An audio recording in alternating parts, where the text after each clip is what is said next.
সহ দেশের বিভিন্ন স্থানে 5.7 মাত্রার শক্তিশালী ভূমিকম্প হয়েছে। আরমানিটোলা, খিলগাঁও এবং মাতওয়াইলের ভবন ক্ষতিগ্রস্ত হয়েছে। হেলে পড়েছে প্রধান উপদেষ্টার কার্যালয়। এর আগেও আমরা দেখেছি যে অনেক সময় ভূমিকম্প হয়েছে। দর্শক, এই বিষয়ে আরো বিস্তারিত জানাতে আমাদের সাথে কারণ বাজার থেকে যুক্ত হয়েছেন পুলক। শাহরিয়ার পুলক, জানাবেন আপনি যেখানে আছেন সেখানকার ভবনের কি অবস্থা, মানুষজনরা আসলে কতটা আতঙ্কিত হয়েছে এই ভূমিকম্পের পর?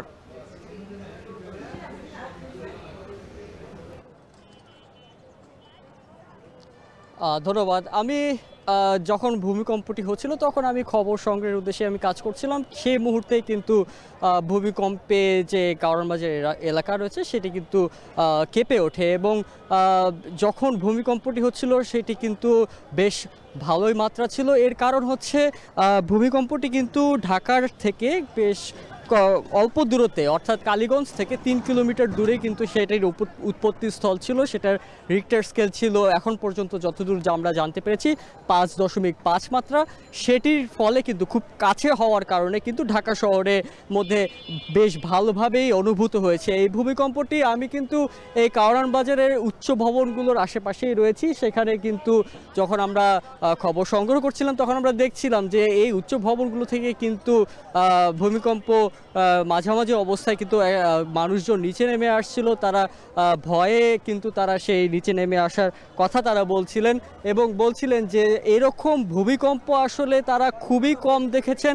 এর আগেও যে কয়েকবার ভূমিকম্প হয়েছিল বাংলাদেশে বেশ বড় মাত্রায়, সেটির থেকেও কিন্তু তারা বলছেন যে বেশ ভালোই তারা কম্পন অনুভূত করেছিলেন এবারের ভূমিকম্পে।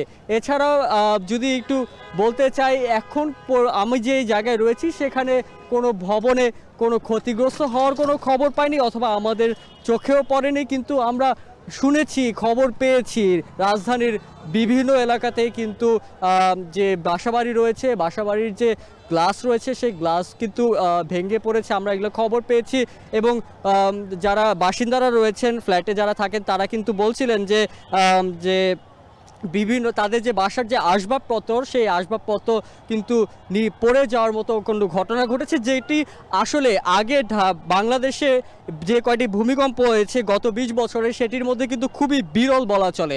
এবং যতটুকু বলতে পারি এখন অবস্থা যদি আমি একটু বলতে চাই, এখন কারওয়ান বাজারের পরিস্থিতি মোটামুটি শান্তই রয়েছে। সবাই এখন তারা যে ভয়, একটি ভীতির মধ্যে ছিল সেটি কিন্তু পেছনে ফেলে এখন যে যার কর্মস্থল রয়েছে, যে যার কাজ রয়েছে, সেই কাজে কিন্তু আবার ফিরে গিয়েছেন তারা।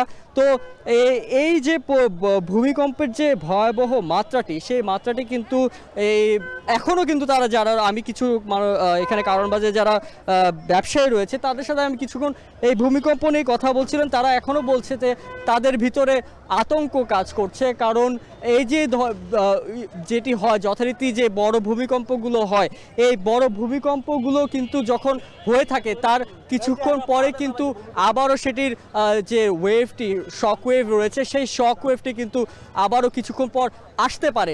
সেই শক ওয়েভের যে ভয়টি রয়েছে তাদের ভিতরে, তাদের এখনও পর্যন্ত বিরাজমান রয়েছে। তো এই ছিল আমার কাছে কারওয়ান বাজার থেকে ভূমিকম্পের যে অবস্থা সেটি নিয়ে সর্বশেষ পরিস্থিতি। দর্শক, সকাল 10:30টার সময় একটা ভূমিকম্প অনুভূত হয়েছিল রাজধানী সহ দেশের বিভিন্ন জেলায়। সেই বিষয়ে বিস্তারিত জানাতে কারওয়ান বাজার থেকে যুক্ত ছিলেন আমার সহকর্মী শাহরিয়ার পুলক।